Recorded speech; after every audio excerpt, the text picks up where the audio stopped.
할렐루야! 7월 10일 새벽 기도에 함께한 선한샘교회 성도님들 반갑습니다.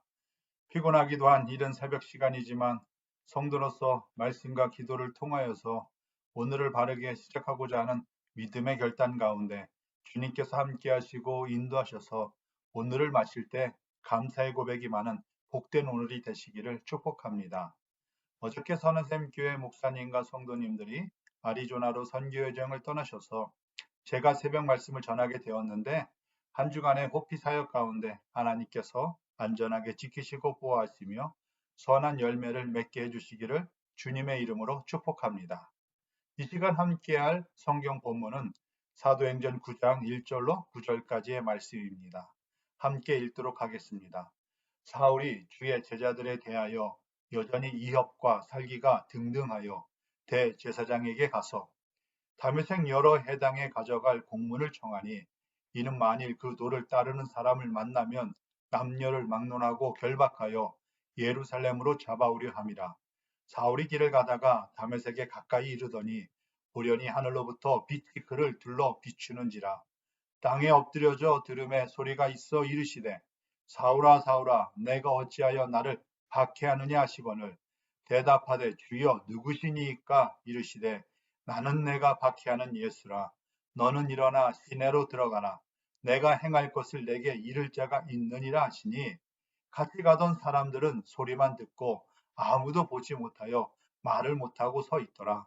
사울이 땅에서 일어나 눈은 떴으나 아무것도 보지 못하고 사람의 손에 끌려 다메섹으로 들어가서 사흘 동안 보지 못하고 먹지도 마시지도 아니하니라.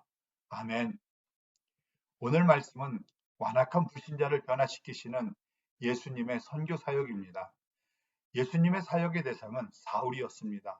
사울은 스데반 집사가 돌에 맞아 죽을 때 돌을 던지는 자들을 응원하며 그들의 옷을 보관해 주었고 그렇게 죽은 스데반의 죽음을 마땅히 여겼습니다.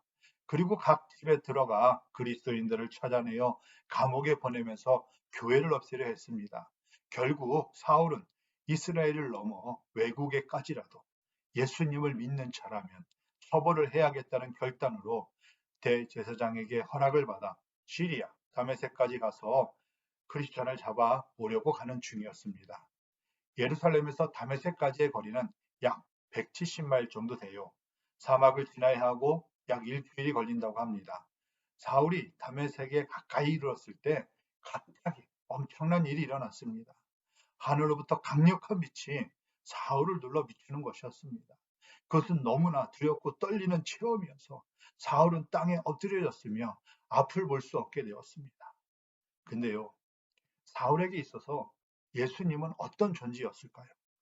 예수님은요, 멸시와 미움을 받아서 십자가에서 저주스럽고 치욕적인 죽음을 당하셨는데, 그러나 예수님을 믿는 이들이 죽은 사람이 부활했다고 떠들며 따르는 것, 사울은 참을 수가 없었습니다. 그래서 사울은요, 성도들을 핍박하고 잡아 죽이려고 혈안이 되어 있었습니다. 그런데 십자가에서 죽어 이제는 존재하지 않는다고 생각해온 바로 그 예수가 자기 앞에 나타난 것입니다. 죽었다고 생각했던 예수님께서 살아 계셨습니다. 멸시와 천대를 받아 버려졌다고 생각했던 예수님께서 하늘의 영광 가운데 계셨습니다. 사울이 그토록 증오했던 예수님께서 감당할 수 없는 위엄과 말할 수 없는 사랑의 음성으로 그에게 말씀하셨습니다.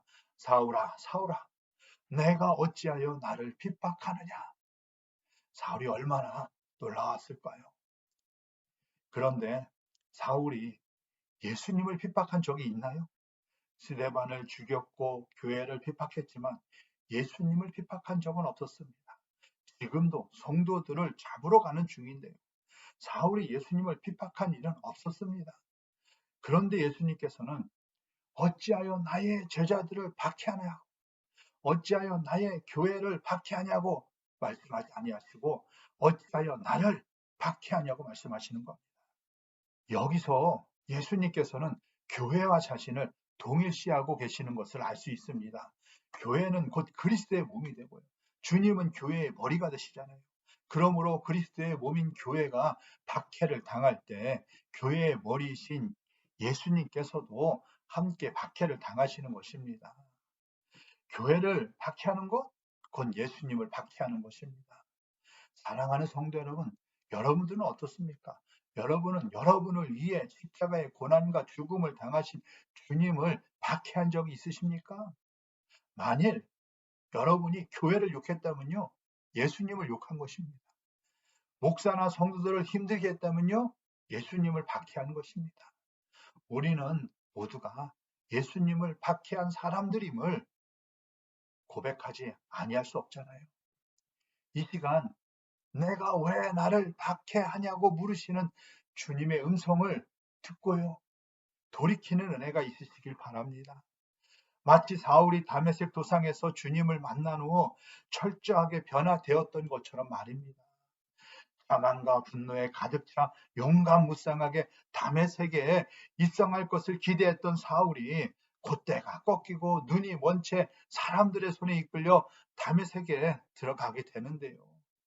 그리고 사흘 동안 눈이 먼 채로 식음을 전폐하잖아요. 아마 잠도 자지 못했을 것입니다. 사울이 얼마나 충격을 받았는지 짐작할 수 있습니다.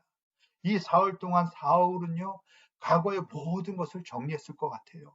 그토록 강팍했던 자아를 버리고 완전히 예수님께 투항한 자리가 된 것입니다. 사랑하는 여러분, 적대감과 분노로 충만하여 다메섹으로 가던 사울에게 찾아오신 분은 주님이세요. 그때 사울을 부르신 분도 주님이십니다. 그리고 사울에게 무엇을 해야 할지 그 일을 지시하신 분도 주님이십니다. 그때 사울은요, 눈이 멀고 충격을 받은 상태에서 스스로 아무것도 할 수 없는 처지였습니다. 이 모든 것은요, 주님의 계획에 의해 주님의 주도 아래 일어난 일이었습니다. 하나님께서는요, 완악한 박해자 사울을 변화시키셔서 당신의 종으로 삼으셨습니다.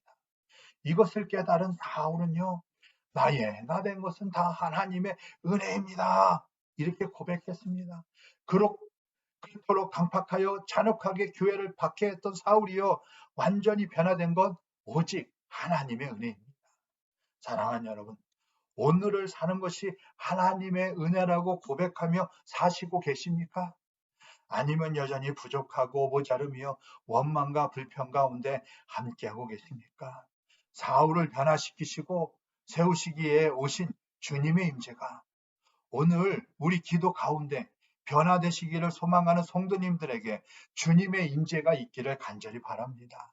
그런 가운데 우리를 위해 베푸신 주님의 십자가의 사랑이 바로 우리를 향한 사랑임을 깨달으며 사랑의 사도로 변화되어 오로지 주님만 바라보며 주님께서 나를 위해 예비하신 놀라운 계획을 따라 충성되게 감당하면서 보람있고 가치 있는 인생을 살아가는 성도님들 되시기를 주님의 이름으로 축복합니다. 아멘. 사랑과 은혜가 풍성하신 하나님 아버지, 그릇되고 어긋난 길로 열심을 다해 달려갔던 사울을 치시며 생명길로 바른 길로 인도하시는 주님의 사랑의 손길을 봅니다. 이른 새벽 예수님의 사람으로 살기를 원하며 기도하는 성도들 가운데 주님께서 인도하시는 손길을 다시 한번 깨닫고 감사하며 생명의 삶을 사는 것에 진리의 길을 가는 소망이 있는 인생이 된 것에 대해 감사하며 지내는 은혜의 날 되게 하여 주시옵소서.